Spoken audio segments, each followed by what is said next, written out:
Hey, good Thursday morning, everybody. This is Andy Kidd with Truck Your Life Up.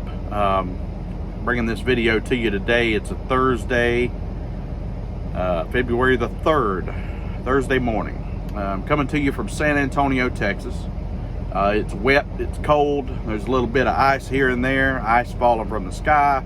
Roads are a little slick, but nothing too terrible, you know. As promised in the comment section of one of my other videos last night, I had a chance to finally respond to some of the comments in one of the other videos, and yeah, I had an adventure yesterday that I want to talk about, kind of call it a, I don't know, end of the week rant or whatever. And the bad thing about it is that over the course of the last couple of weeks, man, things have really gone smooth, you know. My previous videos, I had one commenter who accused me of crying, and you know, I went back and watched the whole video. I didn't see any tears, you know, or whatever, but I mean, people are certainly entitled to their opinion. My request is, and always has been, you know, keep the comments positive, guys. I mean, I know I'm not always the most positive person when it comes to making these videos, some of the things that I say, but for the most part, you know, I'm a pretty positive, laid-back guy. There's just certain things that bother me when it comes to my business, and you know, but I mean, if you want to, you know, if you want to compare notes, that's fine. If you want to you know, bounce ideas off of one another, that's fine. If you got questions, that's fine. Comments, you know, in a constructive way, that's fine. But listen, man, nobody wants to know how much money you made. If in fact you actually made that amount of money, which I highly doubt, because folks that are making money like that, they don't come and brag about it to strangers on the internet. They just don't. They don't do that. People who are making good money don't have to tell anybody. Do you know why they don't? Because they're too damn busy to be telling you about it. But whatever, you know, I mean, that's neither here nor there. I mean, if it makes you feel better to you know, troll the comment section of YouTube or whatever, you know, truck driving forum that you decide to get on, or hell, call the people at USA and tell them that you're making all this money, whatever, you know, I mean, whatever makes you feel good, you know, my friend. I mean, it's that's you know, but here, you know, on my channel and under my videos, we're going to keep it respectful, and you know, anything like that, I'm just going to go ahead and delete and block the users from commenting anymore, because there's no point in it. Why do you want to go argue with a guy over that, right? Anyway, so back to the original message of this video, okay? Things were going really good, man. You know, last week I had about I don't know, I was in the upper echelon, you know, from where I usually like to be as far as gross goes. Friggin' fuel out here, man, like all across the country, it's stupid expensive, dude. It's about, you know, it's $4 a gallon everywhere you go for the most part, or above, you know, and then the fuel surcharges aren't getting any better. You know, there I go being negative again, I guess, but nonetheless, I mean, it's just reality, man. You know, whether it's negative or it's positive, the reality is that the fuel prices aren't going down and the fuel surcharge ain't going up. So, you know, you just deal with it in the most constructive way that you can. You try to save fuel. You try to not idle as much. You try to, you know, set your cruise and just ride a little bit more often, you know, which I've been trying to do more of. This week I was kind of on some pretty tight time, you know, restrictions, and we'll get to that in a minute. But so I had to, you know, kind of break my habit of, you know, setting the cruise and getting good fuel economy. So this week wasn't the best fuel economy. Either way, week started off Monday. I was in Locust Grove picking up there at the Home Depot DC, coming out here to Hutto, Texas. A pretty good load, man. I mean, it's a, you know, easy trip. Get up there to Hutto, and they actually had an empty there, so it was just a drop and hook, even though USA had it as a live unload. There we go again, right? So so on the front end, a lot of times they'll have in here that it's a preloaded trailer, and then you get to the back end and it'll say live unload, and the damn guy's sitting there with an empty that he wanted me to swap out for. He had no interest in unloading the trailer right then, and I was completely fine with that. So we swapped out, come down here to San Antonio and spent the night. On my way to Hutto, I had a load booked, you know, going from Roanoke up to Aurora, and I knew that this winter storm deal was going to be a problem, but Either way, I mean, I'm sorry, not Aurora. We were going to, no, that's correct. Yeah, Roanoke, Texas to Aurora, Colorado. And I knew this winter storm was going to be a problem, but once I got clear of about Amarillo or so, it was going to be fine, you know. And I thought that I could get out and get ahead of it, and you know, everything would be okay. But on my way up to Hutto, they pushed the load back until this upcoming Monday, and now that load's completely gone. I don't know if somebody else snatched it off the load board or what, but it was a very, very good revenue load, which of course I would love to have had. But they push it back, right? There's nothing you can do about that.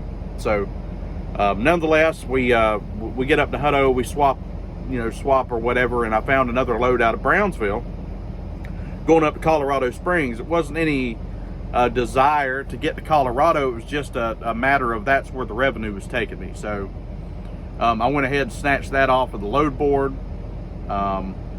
get up there to Hutto, drop, and then I get here to San Antonio. The appointment was for 1300 yesterday, and I decided just to go ahead and roll out about 5 o'clock yesterday morning from San Antonio, head down to Brownsville. About a 4-hour ride if you set the cruise at 70. Nice, easy trip, you know, not a lot of traffic, especially early in the morning. Although me and an owl had a disagreement apparently on whether I liked my windshield or not. Luckily, he did not crack it, but he definitely, you know, kamikazed into it or whatever, and it was a bad deal. Anyway, scared the hell out of me, but I just knew he was going to shatter the windshield, but he didn't. Nonetheless, get down there to Brownsville, pull up, and there's like one truck there, and I'm like, holy cow, man, I got lucky. And so I walk over to the shipping office. This is at Durabag. I don't know if anybody's ever been there, Brownsville. I'm sure somebody will. I'm sure somebody in the comment section, maybe that guy will create a different username and come back and tell me that he made 15 grand off of that load, you know. But anyway. So I go to the shipping office, and you sign in on a clipboard, you know, like everywhere else, and you pick up number and all that stuff. Ring a doorbell. This fella comes to the window and give me your pickup number, where you're headed to. So I give it to him. Who are you with? USA. He goes through the stack, pulls the sheet out, and the sheet has handwritten up at the top of it, Estes. And I immediately thought, oh, Jesus Christ, man, here we go. And he said, this is an LTL load. And I said, well, I don't know, you know, whether it's less than truckload or what, brother, but I mean, they sent me here to get it. So, and he said, well, yeah, but I've got Estes coming today to pick it up. I said, well, let me call USA and see what's going on. So I go out, and I already knew the score. So I went ahead and started heading to the truck as I'm calling the guy, and I get a hold of my advisor, and let me check with the account manager deal. And so he comes back, I don't know, 20 minutes later.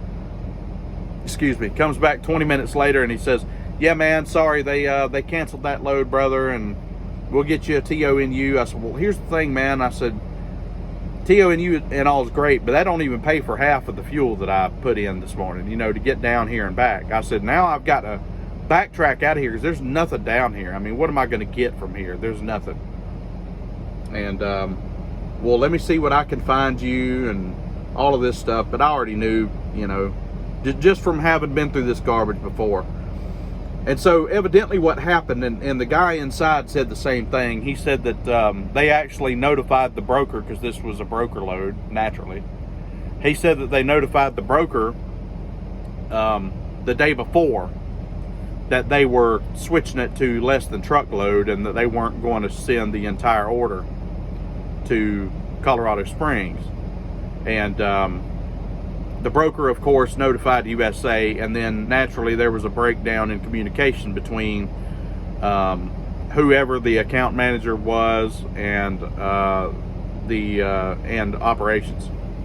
So naturally, I, you know, was the one who got the short end of the stick. Nonetheless, TONU.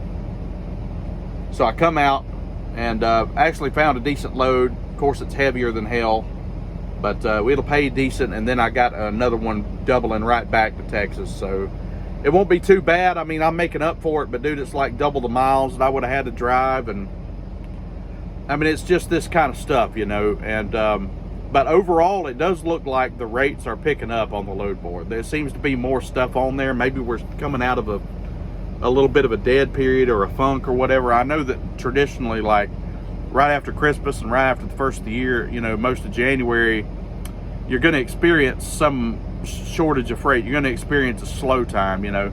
There's not a lot of money to be made typically, but usually you start getting into February, March, it picks up. So maybe that's what we're seeing out here. You know, it's very frustrating because it's like they don't seem to understand. It doesn't matter who you talk to either. You know, like if you can get the you know, the operations manager on the phone, and I'm not disparaging anybody, but it doesn't seem like they, you know, understand what's going on, and it's a major problem. It's a major problem because not only do you waste fuel and you've wasted money, but you've pissed away a whole day. And so now here I am in San Antonio in the middle of this garbage weather, trying to, you know, wait it out a little bit till tomorrow so that I can head out and pick that other load up. And so really I've killed 2 days because there was nothing worth taking yesterday. Anyway, that's my rant for a Thursday. I hope everybody else is having a good week. I hope you're all being safe and not slipping and sliding all over the roads. I know USA sent out a you know, like a group message this week or whatever, you know, letting everybody know that you're the captain of the ship, and they're not wrong. If for whatever reason I just don't feel like fooling with it, man, I mean, I just pull it over.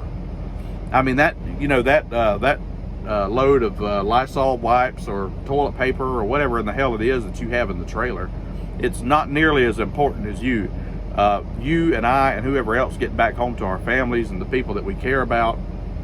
That's what's important out here, man. Not the how much money you made the last 10 months, or whether you're super trucker Dave that can drive through the snow and the ice on 6 wheels or whatever, right? I mean, we all know these guys, man, and but then that's the guy that you see off in the median, you know, 10 miles down the road after he blows past you doing 75 miles an hour. So, you know, just do your thing, stay safe, guys, and you know, we'll come back at you again here soon, hopefully with some positive news this time. But it does appear that things are turning around on the load board, and appreciate everybody's comments and likes and subscribing.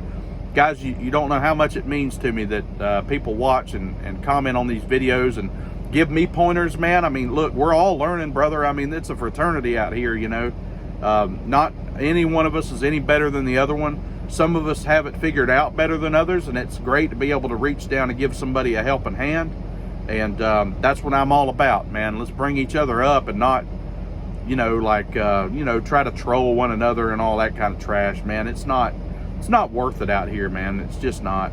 Appreciate everybody's insight. Hope everybody's being safe, and we'll catch you next time, guys. Thanks for watching. Take care.